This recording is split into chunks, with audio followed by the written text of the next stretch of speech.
Hi friends, welcome back to our channel అమ్మ చిట్కాలు. ఈ రోజు వీడియోలో simple and easy baby weight gain ఫుడ్ని చూద్దాము. పిల్లలు వెయిట్ గెయిన్ అవ్వటమే కాకుండా ఈజీగా డైజెషన్ కూడా అయిపోతుంది ఈ రెసిపీ.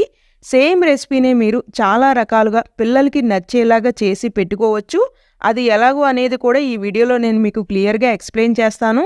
పిల్లలకి ఈ రెసిపీ లంచ్ టైంలో పెట్టండి. 8th మంత్ బేబీస్ దగ్గర నుండి 2 years పిల్లల వరకు ఈ రెసిపీని పెట్టుకోవచ్చు.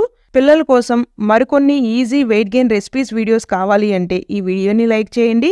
ఫస్ట్ టైం ఛానల్ని విజిట్ చేసి ఇంకా సబ్స్క్రైబ్ చేసుకోకపోయినా దయచేసి ఛానల్ని సబ్స్క్రైబ్ చేసుకోండి. ఈ healthy and tasty simple weight gain baby food కోసం 3 tablespoons రైస్ని శుభ్రంగా వాష్ చేసుకుని 20 minutes పాటు నానబెట్టుకోవాలి. 20 minutes అయినాక ఫ్యాన్ గాలికి రైస్ని ఆరబెట్టుకోవాలి.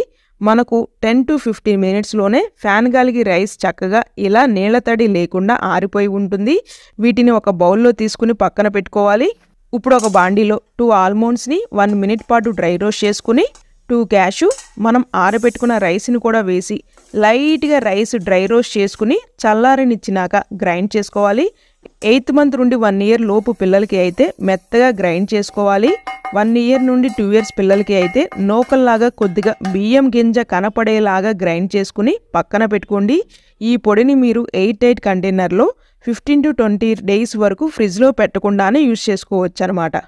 ఒక ప్రెషర్ కుక్కర్లో పీల్ చేసి కట్ చేసుకున్న చిన్న బౌల్ గుమ్మడికాయ ముక్కలు. గుమ్మడికాయ వల్ల చిన్నారులు ఈజీగా వెయిట్ పుట్ ఆన్ అయితే అవుతారు. అలాగే క్యారెట్ ముక్కలు, సొరకాయ ముక్కలను కూడా వేసుకోవాలి. డైజెషన్ ప్రాబ్లం ఉన్న పిల్లలకి అయితే ఖచ్చితంగా సొరకాయ లేదా బీరకాయ లాంటివి పెడితే ఈజీగా డైజెషన్ అయితే అయిపోతుంది.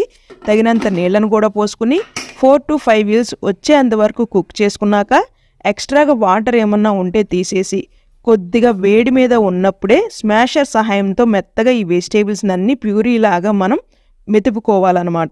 మీరు సేమ్ మెథడ్ని ఫాలో అయ్యి చిన్నారులకి డిఫరెంట్ వెజిటేబుల్స్ని అయితే ఇంట్రడ్యూస్ అయితే చేయొచ్చు. ఒక బాండీలో 1 tablespoon నెయ్యి వేసుకుని నెయ్యి కాక వచ్చినాక 1/2 tablespoon జీరా, ఒక వెల్లుల్లి రెబ్బ ముక్కలు, స్మాష్ చేసుకున్న వెజిటేబుల్స్ ప్యూరీని కూడా వేసి 1 year and above బేబీస్ అయితే చిటికెడు ఉప్పు, పసుపును కూడా వేసి 2 minutes పాటు కుక్ చేసుకున్నాక రైస్ పౌడర్ని 3 tablespoonsని వేసి 250 ml వరకు వాటర్ని పోసుకుని మొత్తం ఒకసారి కలిసేలాగా కలుపుకుని 3 minutes పాటు లో ఫ్లేమ్లో కుక్ చేసుకుని చల్లారనిచ్చినాక మీ చిన్నారులకైతే పెట్టండి. ఈ వీడియో మీ అందరికి ఉపయోగపడుతుంది అని అయితే ఆశిస్తున్నాను. వీడియో నచ్చినట్లయితే please do like, share and subscribe.